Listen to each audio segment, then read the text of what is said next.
नमस्कार। जिंदगी के फलसफे में हमारे जो सफर रहता है उसमें कई बार ऐसे लोग भी हमें मिलते हैं जो कि बहुत कम समय में देश को, दुनिया को, हालात को बदलना चाहते हैं। एक ऐसी शख्सियत आज हमसे रूबरू हुई जिसका मानना है कि जो जिस तरह का सिस्टम चल रहा है, जिस तरह की शिक्षा प्रणाली चल रही है, फिर जिस तरह का हमारा जीवन चल रहा है, इन सभी चीज़ों में बदलाव की ज़रूरत है। ये अपनी बात को न केवल स्कूलों में, न केवल प्रशासनिक महकमों में, बल्कि ये मुख्यमंत्री और प्रधानमंत्री तक पहुंचाना चाहती हैं हमारे माध्यम से। आज हमारे साथ खुद मौजूद हैं अमृता जी। ये अपनी बात खुद आपके सामने रखेंगी और इनका क्या कुछ कहना है, क्या कुछ इनकी तरफ से जिंदगी के मायने हैं और ये वेदों को, पुराणों को किस तरीके से हमारे रोजमर्रा की जिंदगी में देखती हैं और क्या कुछ उसमें सुधार करना चाहती हैं, खुद आपको बताएंगी। अमृता जी, सबसे पहले तो आपका बहुत बहुत स्वागत है। क्या कुछ आपके मन में चल रहा है, क्या बदलाव देखना चाहते हैं? मैं ये चाहती हूँ कि मैं नरेंद्र मोदी और जो राहुल गांधी हैं, इन लोगों से पहले ये बात कहना चाहती हूँ कि आप लोग एक दूसरे से लड़ाई झगड़ा बंद करो पहले, है ना। जिस देश में राजा ही लड़ाई झगड़े में बीता हो तो प्रजा भी लड़ाई झगड़ा करेगी। इसको बंद करो। कोई राहुल कह रहा है, कोई गांधी कह रहा है, मतलब ये चीजें बर्बाद कर रही है हमारे भारत को। प्रजा को ये सब चीजें नहीं देखनी है, इसको बंद करो। राहुल गांधी और ये आप जो अंगूर होते हैं, जब वो अलग अलग होते हैं ना तो उनकी कीमत नहीं करता कोई। आप लोग ने समाज सेवा का दायित्व उठाया है तो मिलकर, आप दोनों मिलकर काम करो। शिक्षा के क्षेत्र में आप क्या बदलाव चाहते हैं? शिक्षा के क्षेत्र में मैं ये बदलाव चाहती हूँ, जो बच्चा है वो बर्बाद होता जा रहा है, आतंकवादी बन रहा है, गलत काम कर रहा है, तो हम उस बच्चे को अकेला गलत ना ठहराएं। किसी ने बलात्कार किया तो वो बलात्कारी जिम्मेदार नहीं है, उसका स्कूल जिम्मेदार है, उसके माता पिता जिम्मेदार है जिसने उसको सही शिक्षा नहीं दी, उसके दोस्त जिम्मेदार है।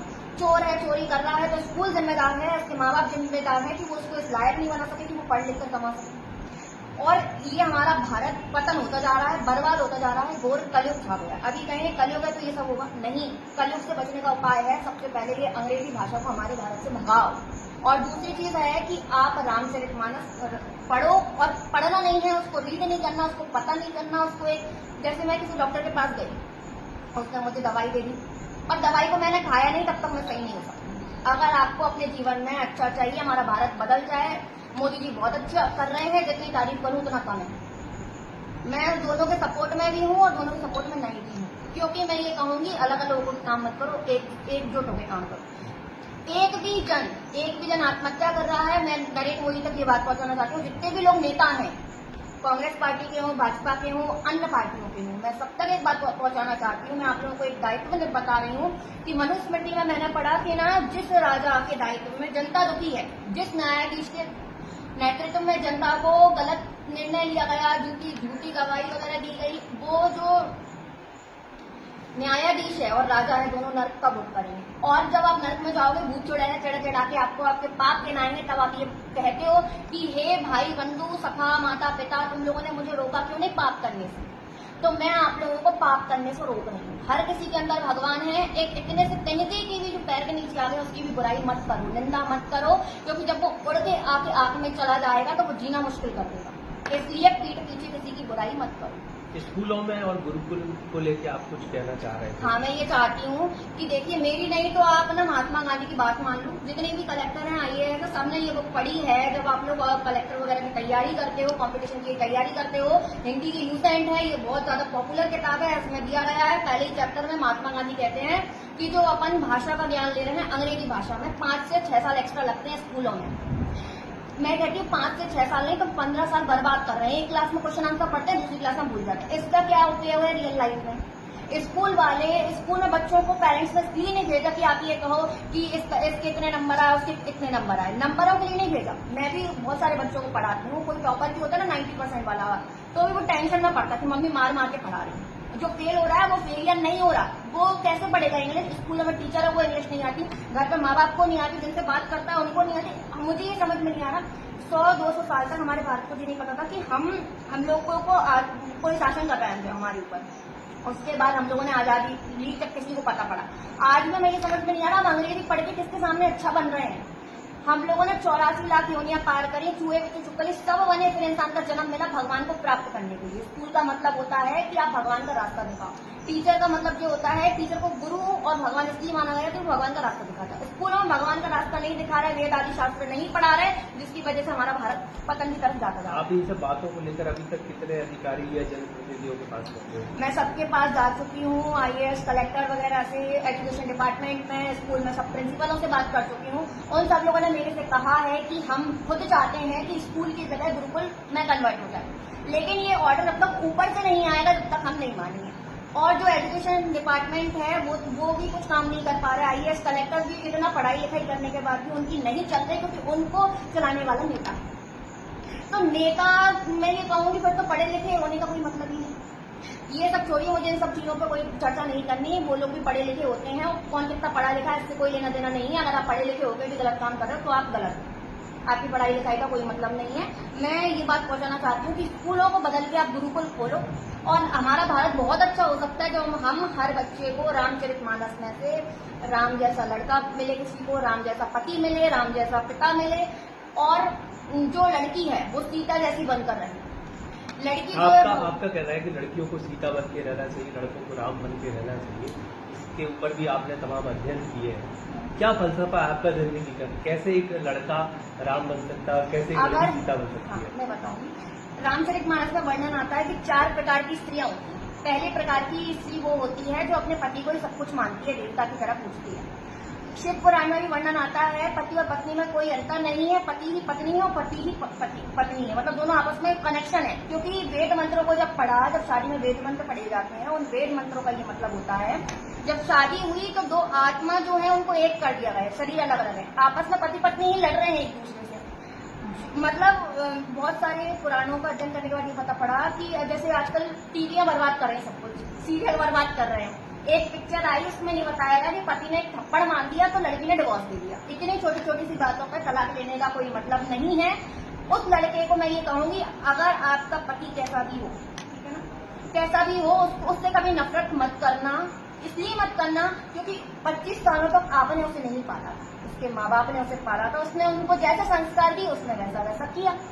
आप माँ बन के उसको सुधार सकते हो, आप माँ बन के उसको सुधार सकते हो, और पति के चरणों में ही सारे तीर्थों का जल होता है। आपके मुताबिक मूर्ति पूजा या भगवान की पूजा पहले करनी चाहिए एक महिला को, या अपने पति की पूजा? मैं ये कहूंगी शिव पुराण में वर्णन आता है कि ना, उस स्त्री को जो अपने पति को ही भगवान मानती है उसके लिए किसी भी देवी देवता की पूजा करने की जरूरत नहीं है, क्योंकि पति ही देवता है।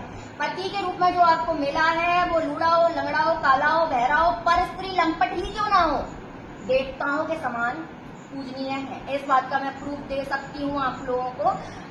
एक मैं छोटी सी स्टोरी सुनाना चाहती हूँ, 2 मिनट में सुना देती हूँ। एक लड़की की पत्नी थी और एक पति थे। तो पति को कुष्ठ रोग हो गया था, वो पलंग पर डाला था और उसको ऐसे छूने से भी रोग हो जाता उस पतिव्रता स्त्री ने।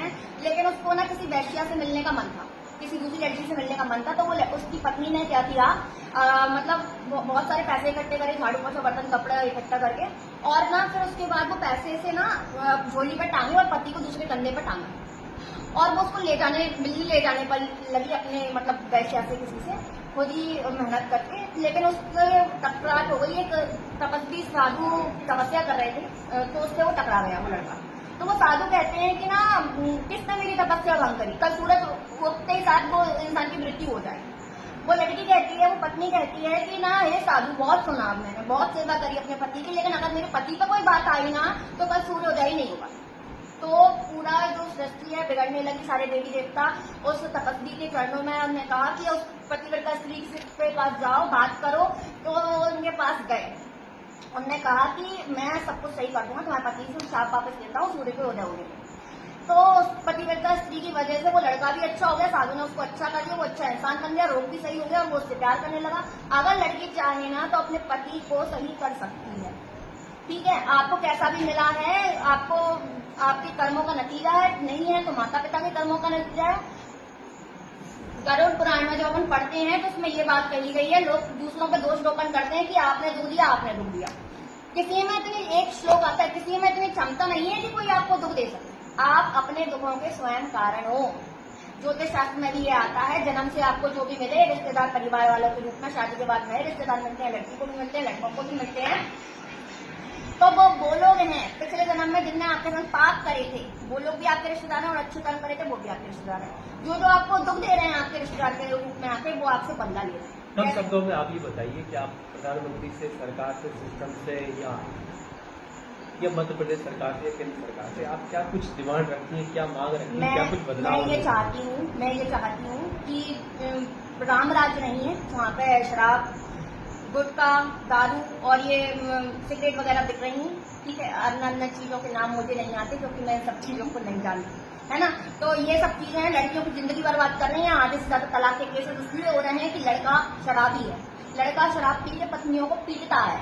तो ये बिकी क्यों रही है? इससे टैक्स आ रहा है, और टैक्स आ रहा है फिर जनता को आप हॉस्पिटल खुलवा रहे हैं। हॉस्पिटल में डॉक्टर कुछ नहीं कर पाएगा। कितने भी डॉक्टर हैं किसी पेशेंट को सही नहीं कर सकते। इस बारे में और बताना चाहती हूँ, रोग कुछ नहीं है, रोग है पापों का घर। जितने भी लोग हॉस्पिटल में हैं सबने पाप करे। मैं खुद पापी हूँ, इसलिए धरती पर जन्म लिया है। मैं दूसरों को नहीं दोषी ठहरा सकती। ये देखिए आरोग्य अंक है जो कृष्ण भगवान ने धंतवरी का रूप लेके प्रकट हुए। इनने आयुर्वेद की रचना करी और इनने तुलसीदास, इनकी बात ना मानिए तो आप ना तुलसीदास जी की बात मान लीजिए। उन्होंने कहा जो रोग है वो पापों का घर है, ठीक है, और भगवान ही देता है रोग। और ना जितने भी जो आपको रोग होते हैं, आप किसी की पीठ पीछे बुराई करते हो तो श्वास रोग होता है, इसमें आता है, ठीक है। जैसे मान लीजिए लकवा का रोग हो गया आपको, तो आपको डॉक्टर दवाई दे रहा है, इससे आप कभी सही नहीं होते। जब आप पक्षपात करते हो अपनी बहू और बेटी में अंतर करते हो, वो भी आपकी बेटी बन चुकी है, ठीक है। एक बहू ना बेटी से भी ज्यादा प्यार करती है। किसी से भी अगर मेरी भाभी होंगी ना तो मैं ये कहूँगी मैं अपनी मम्मी से इतना प्यार नहीं करती जितनी मेरी भाभी करेंगी, क्योंकि एक लड़की ना उसको पता होता है कि इसको कैसे रखना है अपने ससुराल में।